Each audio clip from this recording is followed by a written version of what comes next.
بسم الله الرحمن الرحيم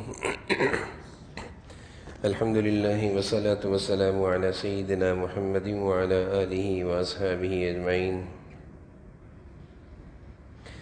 أما بعد فأعوذ بالله من الشيطان الرجيم بسم الله الرحمن الرحيم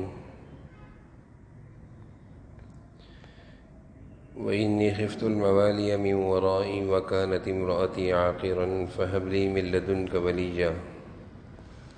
يرثني ويرث من آل يعقوب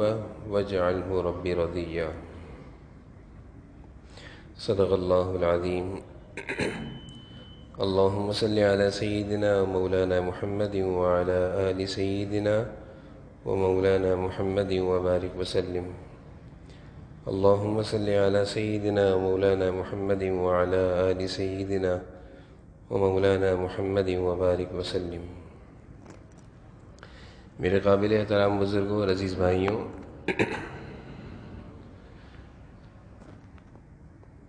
سورہ مریم کے آغاز میں اللہ تعالیٰ نے حضرت زکریا علیہ السلام کا تذکرہ فرمایا ہے کہ جب ان کے دل میں اولاد کی خواہش پیدا ہوئی اور ایک تمنا اور ایک چاہت دل میں رکھتے تھے اپنی اولاد کے لیے، اس خواہش اور اس تمنا کا اظہار وہ اللہ تعالیٰ سے کر رہے ہیں، کس انداز میں کر رہے ہیں اور کن آداب کی رعایت رکھتے ہوئے اللہ تعالیٰ سے دعا مانگنی چاہیے، اس سے متعلق کچھ باتیں گزشتہ جمعے بیان ہوئی تھیں۔ اللہ تعالیٰ سے کہہ رہے ہیں فَهَبْ لِي مِن لَّدُنْكَ وَلِيًّا، کہ اللہ اپنے پاس سے مجھے میرا ایک وارث یعنی ایک بیٹا عطا فرما دیجیے۔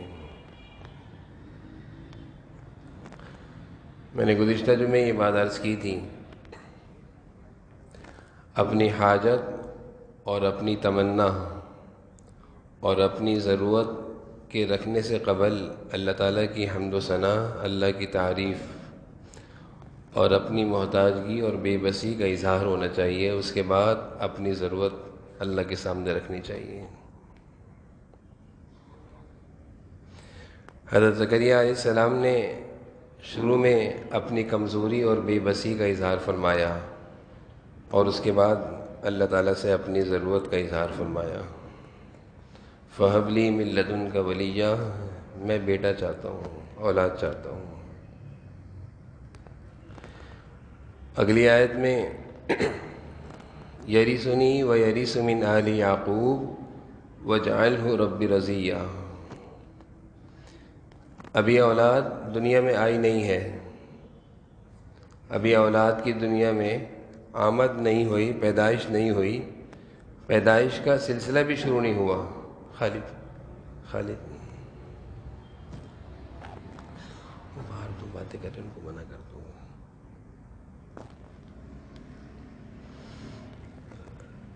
ابھی اولاد کا سلسلہ بھی شروع نہیں ہوا، دنیا میں آئی بھی نہیں ہے، لیکن پہلے سے ہی حضرت زکریا علیہ السلام اللہ تعالیٰ سے یہ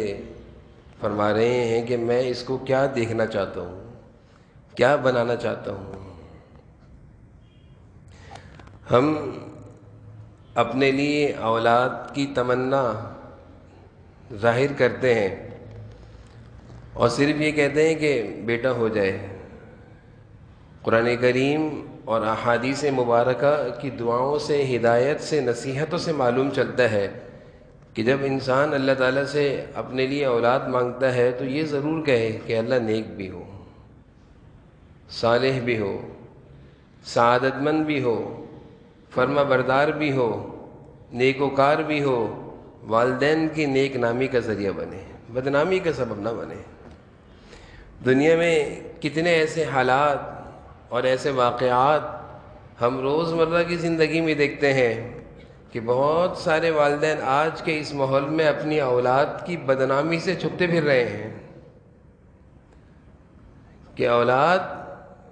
جب صحیح راستے پر اور صحیح رخ پر نہ ہو تو وہ والدین کی نیک نامی نہیں بلکہ بدنامی، بیماری، پریشانیوں کا سبب بن جاتی ہے۔ تو پیدائش سے قبل حضرت زکریہ علیہ السلام اللہ تعالیٰ سے کہہ رہے ہیں کہ میں ان کو کیا دیکھنا چاہتا ہوں۔ آج کل کے معاشرے میں جب کسی کو اللہ تعالیٰ بیٹا دے دیں، بیٹی پر تو اتنی زیادہ خواہشات کا اظہار نہیں کرتا آج کا انسان، بیٹا دے دیں تو بھئی کیا ہے، انجینئر بناؤں گا، ڈاکٹر بناؤں گا، پائلٹ بناؤں گا، پہلے سے ہی انسان ایک مقصد طے کر لیتا ہے۔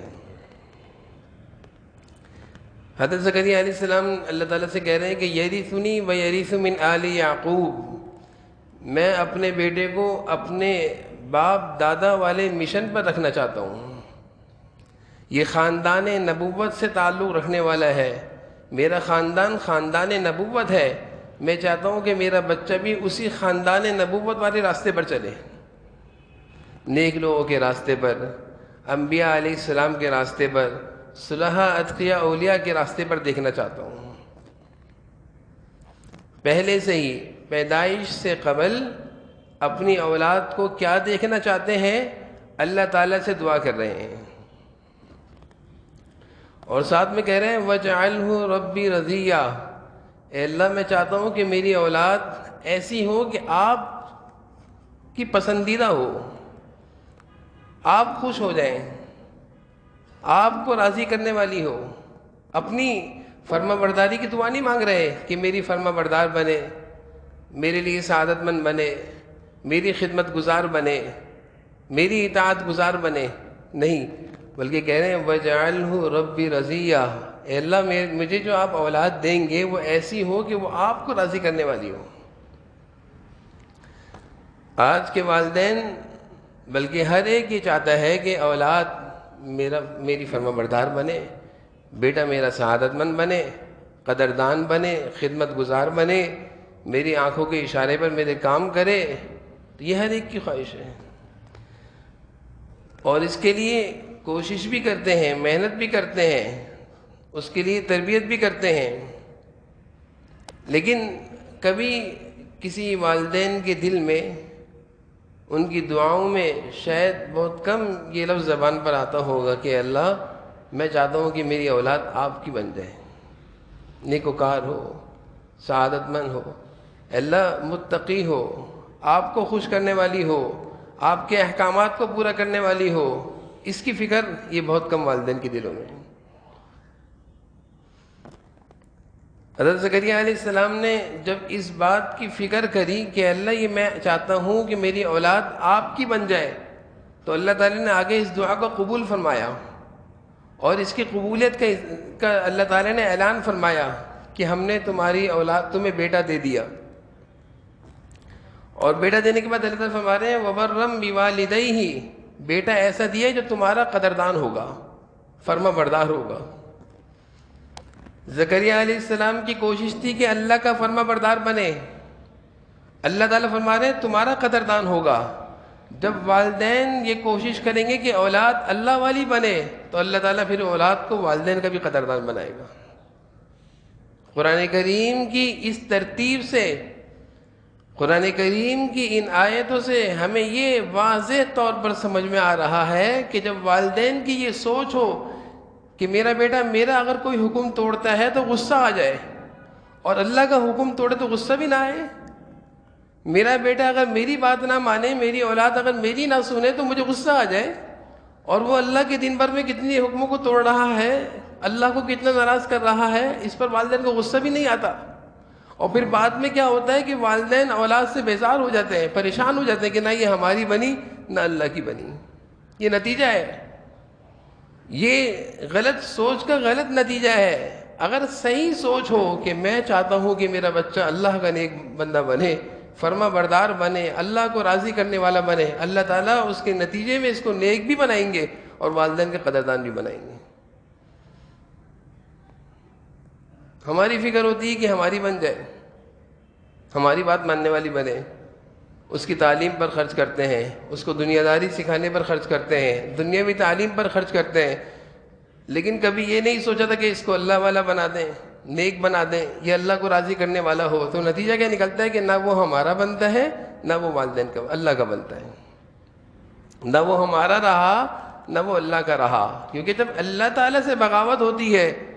اور جب اللہ تعالیٰ کی ناراضگی پر ہمیں غصہ نہیں آ رہا، اللہ کے حکم ٹوٹ رہے ہیں، ہمیں کوئی پریشانی نہیں ہو رہی، تو اللہ تعالیٰ اس اولاد کو ہمارا کا بننے دیں گے؟ آج معاشرے میں اکثر والدین کی یہی شکایت ہے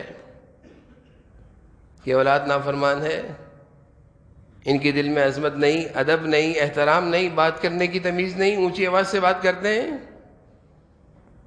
تو اپنی نافرمانی ہوئی تو تکلیف ہوئی، اپنا کہنا نہ سنا اولاد نے تو تکلیف ہوئی، اور دن بھر میں وہ اللہ کے کتنے حکم کو توڑ رہا ہے، اس پر تکلیف نہیں ہو رہی، اس پر کوئی احساس نہیں ہو رہا۔ تو حضرت زکریا علیہ السلام اللہ تعالیٰ سے دعا کر رہے ہیں، اور دعا میں یہ نہیں کہہ رہے کہ اس کو میرا فرما بردار بنانا،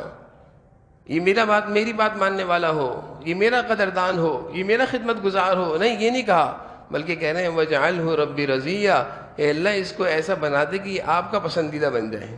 آپ اس کو دیکھیں تو آپ خوش ہو جائیں، آپ کو خوش کرنے والا ہو، آپ کے حکموں کو پورا کرنے والا ہو، اللہ اس کو ایسا بنا دے۔ تو جب والدین کی یہ سوچ ہوگی اور ان کی یہ فکر ہوگی کہ میرے بیٹے میں اللہ کی نافرمانی نہیں ہونی چاہیے، بیٹا سب برداشت ہے، نماز کا چھوڑنا برداشت نہیں ہے، بیٹا سب برداشت ہے، جھوٹ برداشت نہیں ہے، بیٹا سب برداشت ہے، اللہ کی نافرمانی والے کام برداشت نہیں ہے،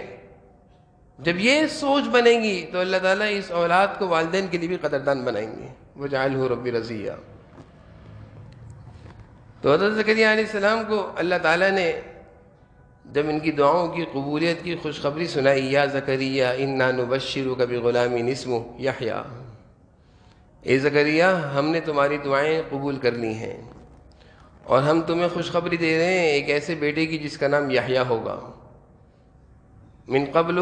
ولم نجعل له من قبل سمیہ، ولم نجعل له من قبل سمیہ، ایک ایسا ہم نام رکھ کر بھیج رہے ہیں، اس کو آپ کو دے رہے ہیں کہ اس سے پہلے اس جیسا نام والا کوئی نہیں ہوگا۔ حضرت زکریا علیہ السلام سن کر حیران ہو گئے، کہنے لگی یا رب انا یکون لی غلام وکانت امرأتی عاقر وقد بلغت من الکبر عتیہ، اے اللہ اس عمر میں بیٹا کیسے ہوگا؟ خوشی کے مارے ایسے ہی کہہ رہے ہیں کہ اس عمر میں بیٹا کیسے ہوگا، خوشخبری مل گئی ہے۔ اللہ تعالیٰ نے حضرت جبرائیل علیہ السلام کے ذریعے سے پیغام بھجوایا، قال کذالک قال ربک هو علی ہین، آپ کے رب نے کہا ہے کہ اسی طرح ہوگا، هو علی ہین، اور اللہ کے لیے کچھ مشکل نہیں ہے، اللہ تعالیٰ آپ کو اس عمر میں، بڑھاپے میں، ضعف میں، کمزوری میں بھی اللہ تعالیٰ نوازیں گے، هو علی ہین۔ دنیا کے بعض دفعہ کوئی مسائل، کوئی پریشانیاں ہمارے سامنے آتی ہیں، یا کوئی حاجت یا کوئی ضرورت یا کوئی بڑا مقصد یا کوئی مشن جس کے ہوتے ہوئے ہمیں نا امیدی اور مایوسی ہو رہی ہوتی کہ یہ کیسے ہوگا۔